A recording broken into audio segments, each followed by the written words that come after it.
The question is, if I've got it clearly, are they going to start charging for space on the cloud?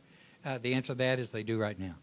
If you get a little byte free, you'll get, you can get like 5 gigs, I think, on Google. And then if you get a bunch of friends that you refer to it and they open accounts, you get more. But when you get up around, 16 to 20 gigabytes, they start charging, and it's a by-the-month fee. Yeah. And, that's one of the advantages of a hard drive is that it's actually a less expensive way to go than the cloud for serious storage. Yes, sir, back here.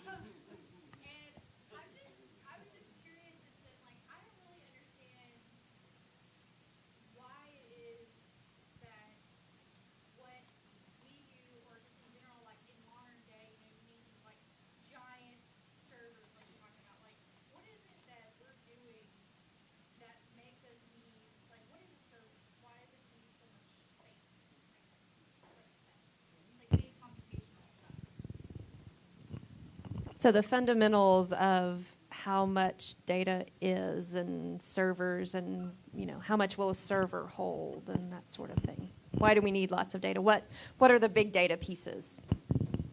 I'm really glad you paraphrased that. To answer kind of the first part of the question is, what are you doing to cause server slowness or servers to crash? With large data sets, oftentimes what it is you can go buy a 4 terabyte hard drive from Best Buy for, say, $100, whatever it is. It's not very much. But if you buy, say, 4 terabytes of what we use at UAMS is SAN, a storage area network, which is a large array of hard drives that are connected via fiber network, which is a fiber optic cable. And then the data goes to whatever server you're connecting to. So, if you're working with a 1.4 or whatever it is terabyte data set off of a hard drive, you've got maybe 1 or 2 spindles. And what a spindle is you remember going way back to the hard drive, it's a disk with a head. That's a spindle. So 2 spindles on a 1 terabyte data set is going to take a long time to load.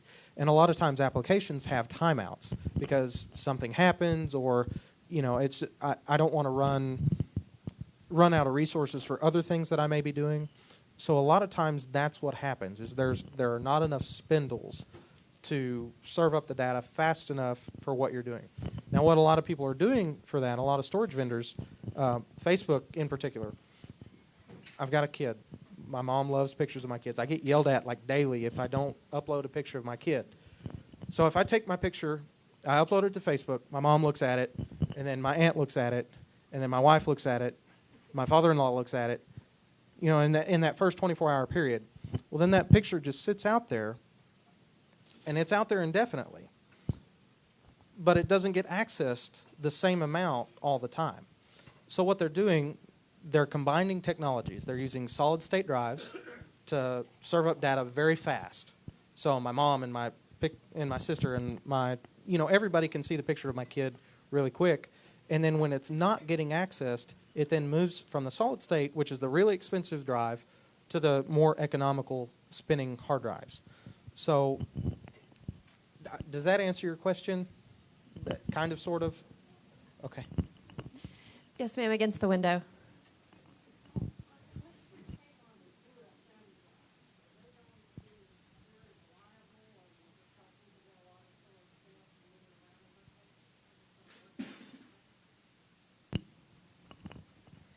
What's your take on USM drives? I'm not really sure what a USM drive is. Forgive me.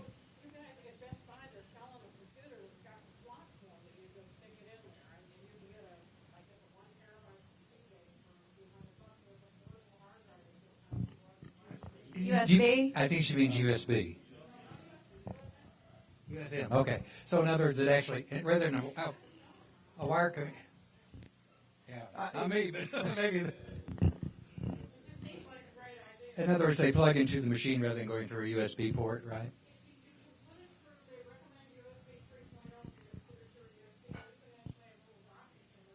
Right.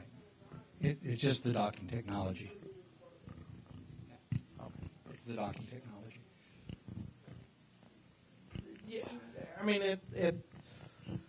at the end of the day, USM is just a different kind of interface for the computer to talk to the hard drive.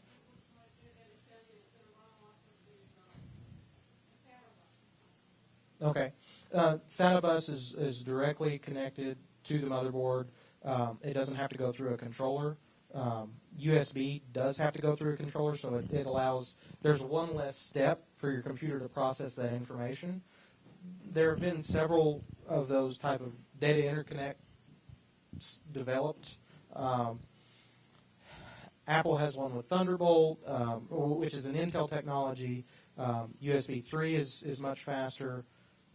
It really just depends on the market and what is most economical. And right now, USB has the market just because everybody has it. So let's make things available, even though it may not necessarily be the fastest or best technology.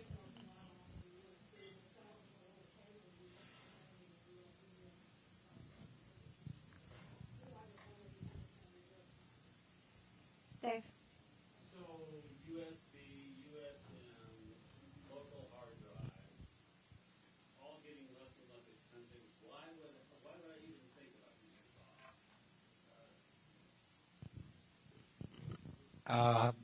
I can give you what the primary reasons are. Will you repeat the question?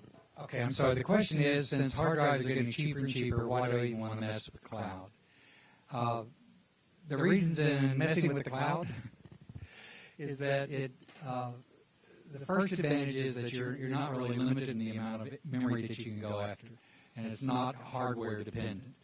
The second thing is that it's universally accessible, which is really probably its strongest point, is that you can access it from anywhere, you can access it from any machine, you can access it from any of the Internet of Things devices, such as your cell phones, you can access it, even your heart monitor will soon be able to access data through the cloud or through the Internet to process it. From a sheer matter of keeping your data itself and keeping it inexpensively, you're absolutely right. Your hard drive and a portable hard drive you out of there is going to be a good solution for you. But again, you're limited, and it's got to be right there. Do you want to add to that?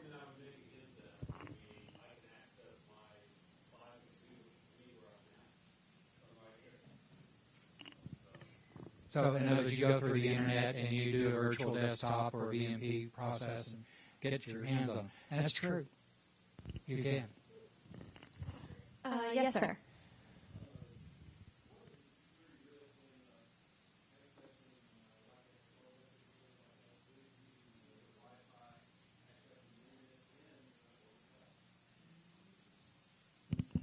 The question is, what's the risks of accessing these cloud services using in some like a public area using wireless Wi-Fi, right?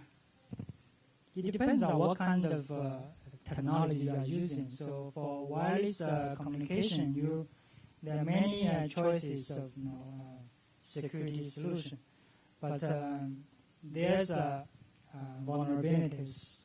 Depends on what kind of security mechanism you are using. For example, so sometimes we are using like a free Wi-Fi without any protection. That is very dangerous. So if we set up some wireless, device, I can monitor every packet you send over to the access point. So including your bank account, anything else. But if you are using some non-sensitive application, you don't worry about that. But if you are using a sensitive application, I would suggest you not to use public Wi-Fi. Yes, ma'am.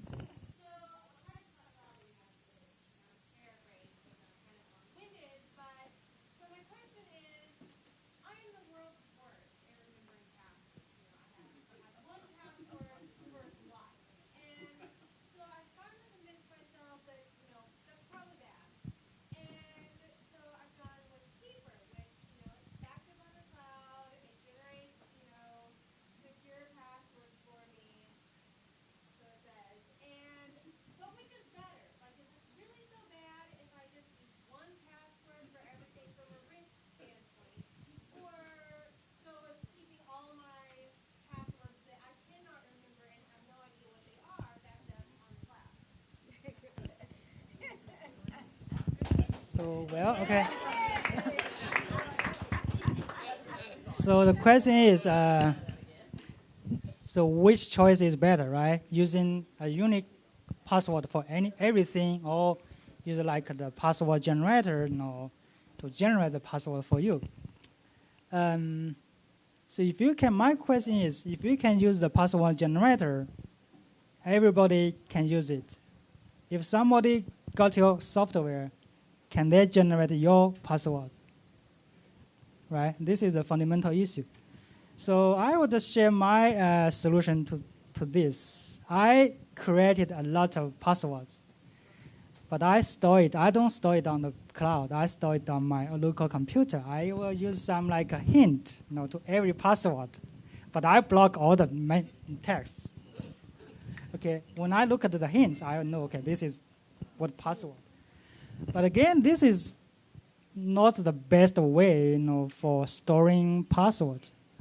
And if you, of course, I have other solutions for myself. For example, I actually have a personal encryption algorithm that I designed. So then I encrypt my own password using my algorithm, then store on my computer. So, but that is not a general solution. But no. Well, this is a hard problem, but I would suggest you not to use password generator. That is very dangerous. So maybe you want to store the password, just hide this text, include some like hints there, and either. In addition, okay, I just came back from a security conference, a very, very top-level security conference. They are a very interesting discovery. They investigated the password disclosed in past years, including the passwords for MSDN, which has like about millions of passwords.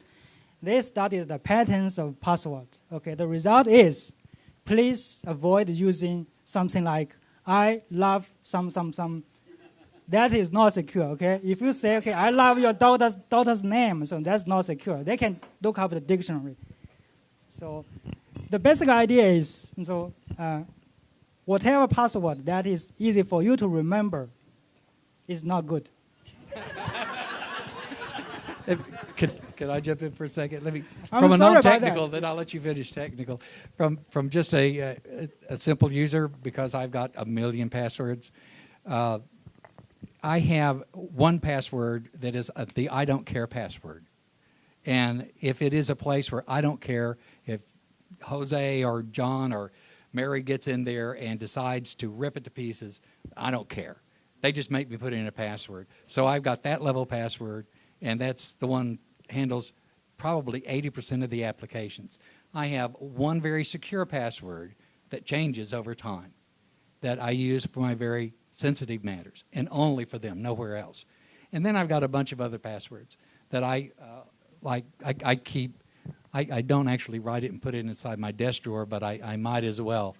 But that's what I do. And I'll tell you a fun story from the Supreme Court, if you promise you won't tell anyone.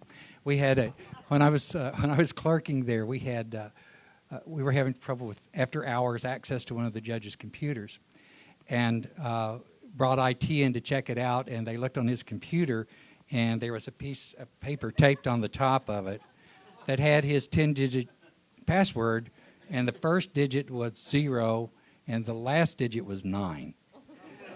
And so by giving him a slightly more sophisticated password, that solved our after access to the to his computer problem.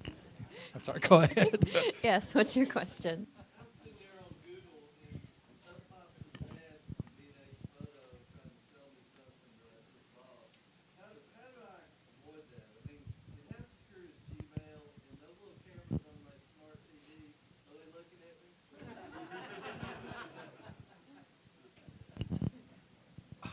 Can you repeat your question? Sorry. When you're on Google and you see ads that obviously they know you want to buy something, how are they getting that information? Where's that information coming from? That information is from actually Google does a lot of things. So you can imagine you are using Gmail for free. But is that really for free? they will use your data to make profit, right? So nobody will offer this free service for such a long time. They must get some profit from somewhere else. Did I That check off something that said they could do that? Can I jump in and tell you a story about the evil world of DoubleClick? Okay. There are organizations, DoubleClick's probably one of the biggest one, that in their cookies, they maintain a global user ID. That global user ID will be tied up to your system. They can then track that, and wherever you go, anyone who subscribes to that will get your global user ID. And they know then that you're the same person who was looking at sportswear over on the Nike site, and now you're over on the Sears site, I don't know, or Dillard's, and you're looking at clothes, and so they pop up an ad based on your global user ID, which has collected information about how you shop and give you information that they think is valid to you. Is that tied to the computer or to the Gmail or what's it tied to? All of them. I'd like to say it's one, but it isn't. It's identified for you as you come in, but and it will be identified to your computer because your GUID is usually stored on your hard drive along with your cookies. And they'll ask for a cookie, and they'll ask for the DoubleClick cookie, and DoubleClick cookie will tell them what your global user ID is. That then gives them access to any of the information that was collected about you and stored by DoubleClick and the organizations that utilize their services. And there are all sorts of them out there. I had one where I was giving a seminar to a class, and they wanted to see a Wares site. Wares site is a pirate site where you get pirated software. And on my way over there, there's a barrage of really bad ads that show up. And I ended up with a sex tracker cookie on my on my computer that I promptly got rid of. Yes. I've got a couple questions about passwords, but I wanted to ask about this. If you just delete your cookies from your browsers, does that solve the problem, or are there other places they can store that kind of stuff on your computer? That takes care of a lot of the problems on your computer, but you may, that global user ID is kind of, it's self-replicating. You'll go to somewhere where you have to log into your personal account there that you use to shop on this site, and it's going to pop up your global user ID and put it right back on your machine. Can I ask password questions? About frequency of changing them. First of all, for things like financial accounts and so on that are important, what are your recommendations about how frequently those passwords should be changed? And secondly, after the Heartbleed came out, I've read conflicting recommendations about whether you should wait for a little while before changing passwords or whether you ought to do it right away. So Two questions. the frequency for the password depends on the what kind of application we're talking about. If we are Finances. like online banking, my experience is I used my password for many years, but I haven't got a problem. The reason is I rely on the security system of the banks. So when I found some fraud, my credit card or bank account, I just file dispute request.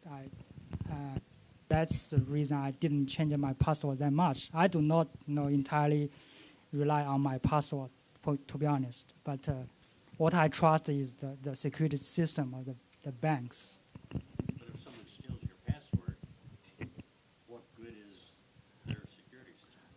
I will change my password whenever I find the fraud event. So usually I do not change my password at all. And the other question was about Heartbleed, where supposedly there's a possibility that a lot of passwords were stolen. And as I say, I've read on the internet and newspapers, some people say you ought to change your passwords right away. Other places say you ought to wait for a few days or a few weeks until everybody gets their system patched before you change the password. Because if you change it before it's patched, then they'll just steal the new one. My understanding to this is, let me repeat your question. So since the Heartbleeding bug is found, so your question is, do we need to change our password immediately, or we just hold on until they patch the system, right? To be secure, okay, I would suggest you to not use these applications or websites who has been identified vulnerable to this bug, and you wait until they update the system. But for practical consideration, I would say there's a vulnerability, but it doesn't mean that there's an attack. That's a different thing. There's a potential risk, but it doesn't mean there's an attack. It depends on how you look at this problem. If you want to be more conservative, maybe you can choose a more secure way. But if you just take the chance, and you don't have to be that cautious. Hang on just a minute. Yes.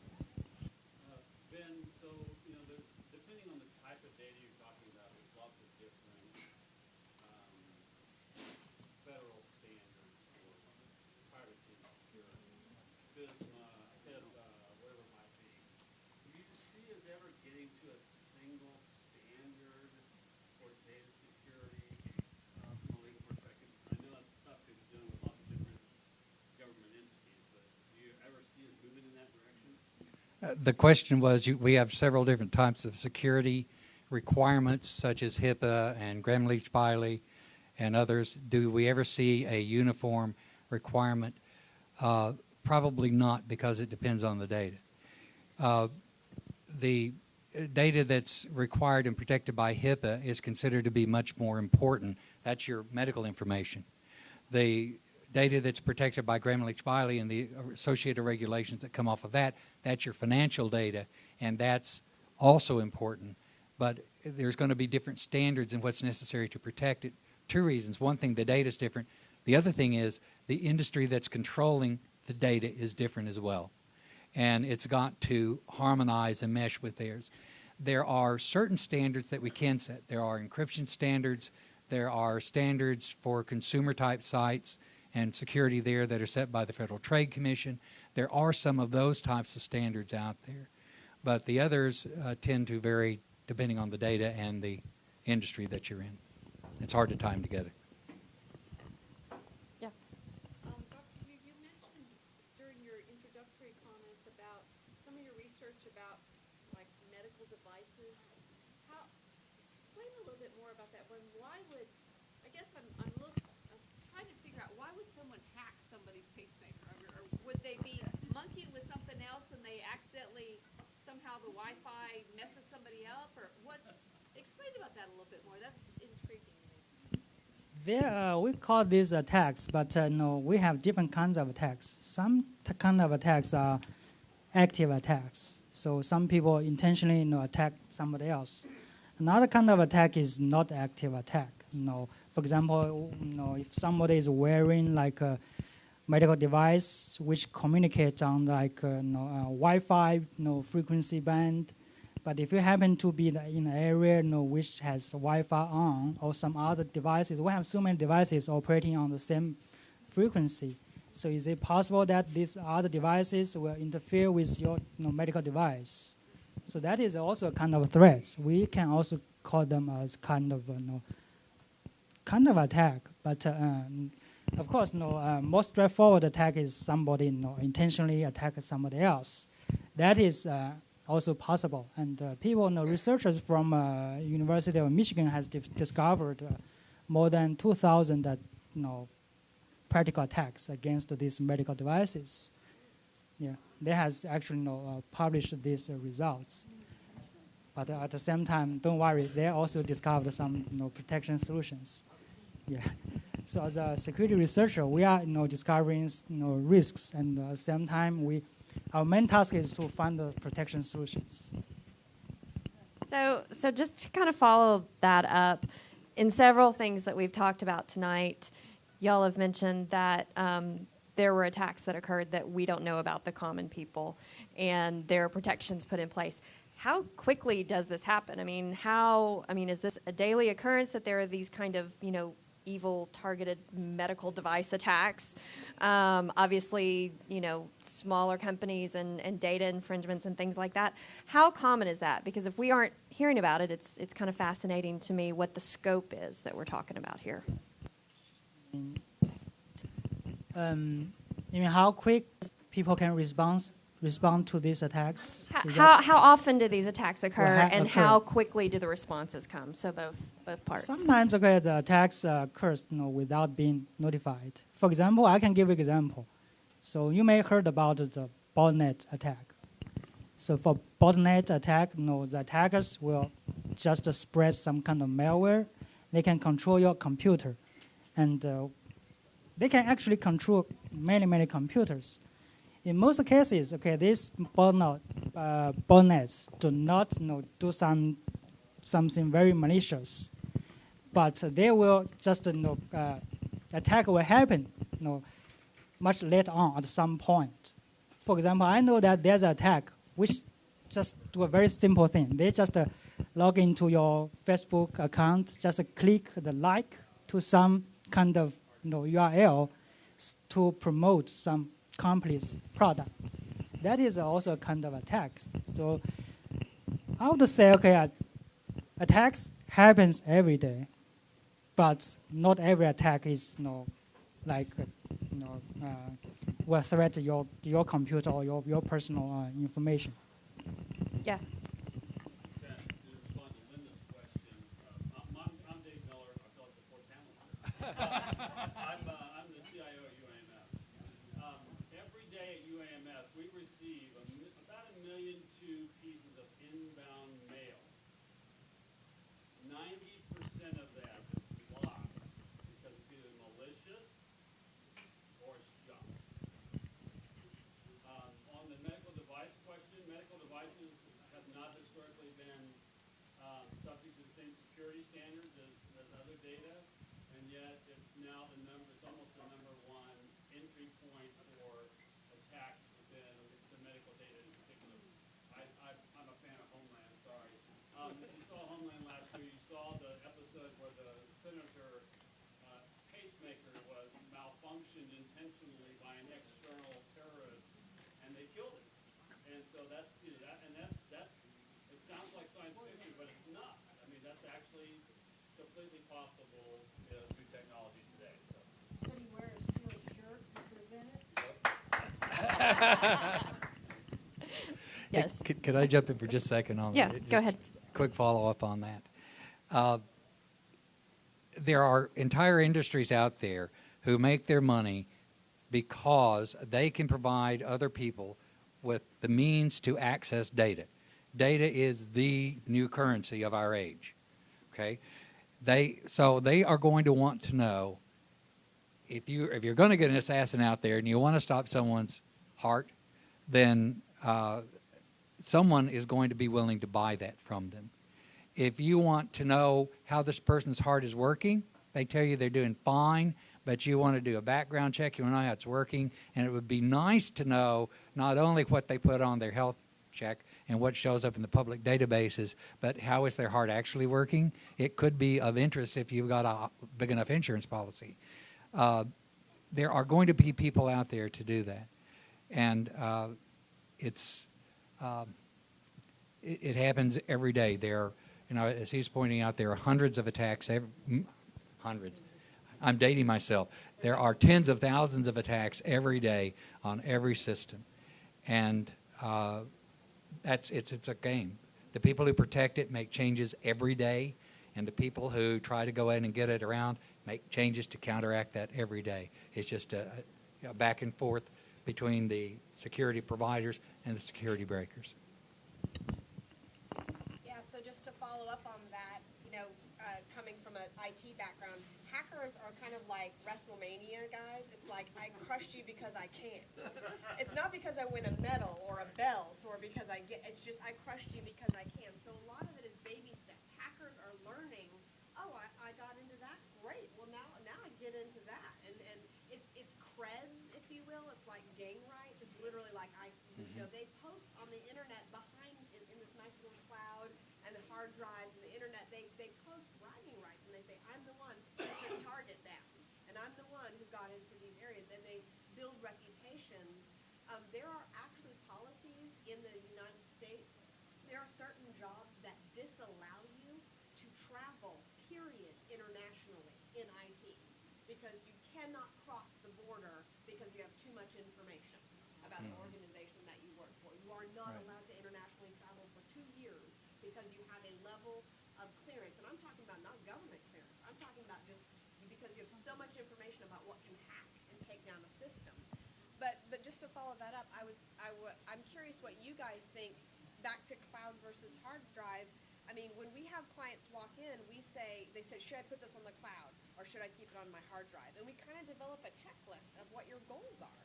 You know, if your goal is to share information across universities, to share medical information, to share information with your parents, begin to build that checklist. What are you willing to share? How vulnerable is it? You know, how secure is it? And what is your checklist in your mind of what you're willing to lose or give? And I have clients internationally that have to have information from me instantly. That cannot actually be transferred over email, period. It has to be transferred through the cloud. It's too large, it's too secure, and there are other more secure ways than email to transfer it to them. So I'm just curious if each of you would say, you know, here's a little checklist of why I might use the hard drive and why I might, you know, use the cloud, because it helps guide your decision about whether it's business or personal and where to put it. So for each of you, what's your advising checklist for telling people whether they should use a hard drive or a cloud?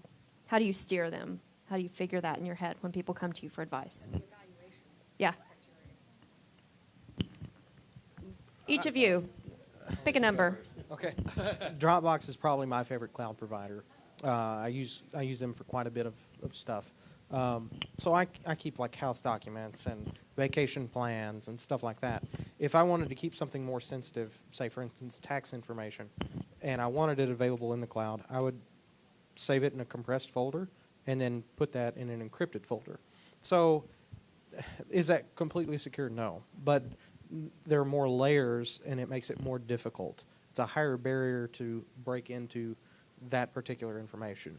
There's some information, medical records, anything that I save locally on my computer that I wouldn't put in Dropbox. Just because even though it's my information, you know, I'm not protected by HIPAA because I'm not an organization. I can put my health information out there for everybody, but I don't want that out there. I'm glad HIPAA exists for that particular reason. So it's just everybody's got to, just like you said, develop their own checklist.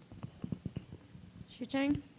Yeah, I think as a security researcher, actually, personally, I almost gave up my privacy on security because I know every system is breakable. So attackers' protection mechanism, I don't want to disappoint you, but protection mechanism are always reactive. Attackers always come first. So we cannot always rely on technique. We need to rely on more on like a policy, all kinds of regulations. But if we look at this checklist, I would say I think the most important thing is about we need to classify our information.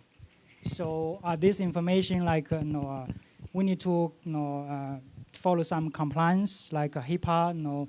For this kind of information, so there's some legal issue when you disclose the information, right? So this kind of information should be strictly protected. And then the second level is like the personal information. So this is actually like a subjective choice. So some people are more conservative. They are reluctant to upload too much information remotely. But some people don't care. So for me, okay, I don't care much about my personal information, but I care about this kind of compliance in data. Benjamin? Well, for the checklist, Jennifer's with Aristotle, in case you're wondering who was talking here. You hit on the high points. I mean, people don't usually come to me for advice on whether to be in the cloud or hard drive. They have other issues that they come to me for. But if I were to give advice on it, I would kind of use your checklist. Number one, do you need general access to it outside your home? I mean, it's nice if you can afford to set up your own personal server there, but most people can't do that. Most people can't figure out VPN or remote desktop anyway. So the question number one, do you need general access to it? Do you need other people to be able to access it on different types of devices? If so, then you probably want it in the cloud. Is it too big to send conveniently over email and it's too long to try to send them a flash drive? Then yeah, you're going to use Flickr, use Send It, use one of the other cloud-based systems that will transfer that data or let you store it.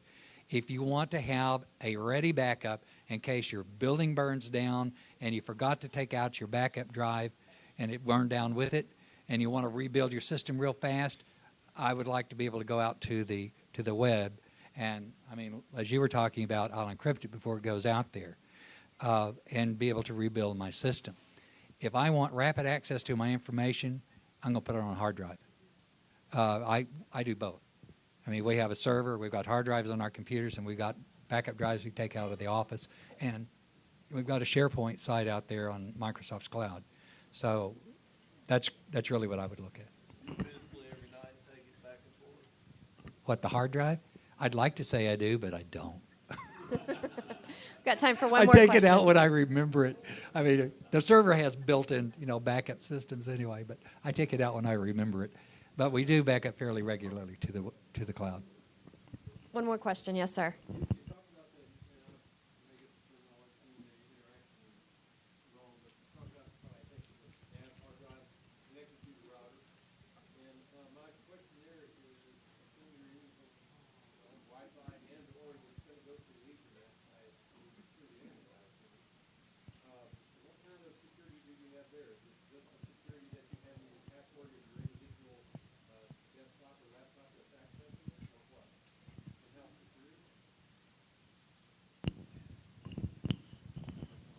So the question was about a network attached device in your home and how secure it is, and each device varies, and once again it depends on what kind of data you want to put on it. A lot of times, like let's say you have a laptop and a desktop. Your desktop may be plugged in with a wire. Your laptop is most likely wireless, and that hard drive is plugged into your router.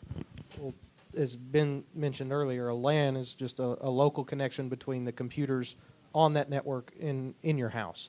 And that connection is very secure.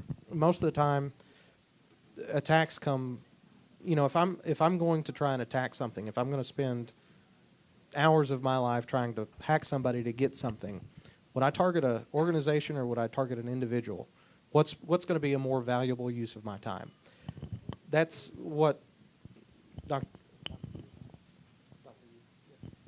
Dr. you would probably coin as security through obscurity, meaning the likelihood of you getting attacked by somebody very low.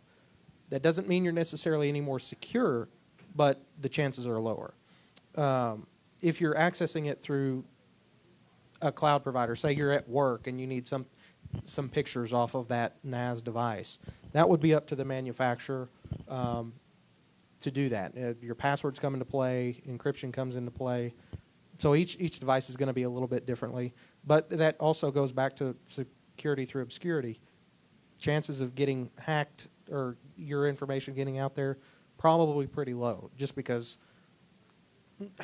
nobody wants your pictures of your dog, right? I mean, yeah, you know what.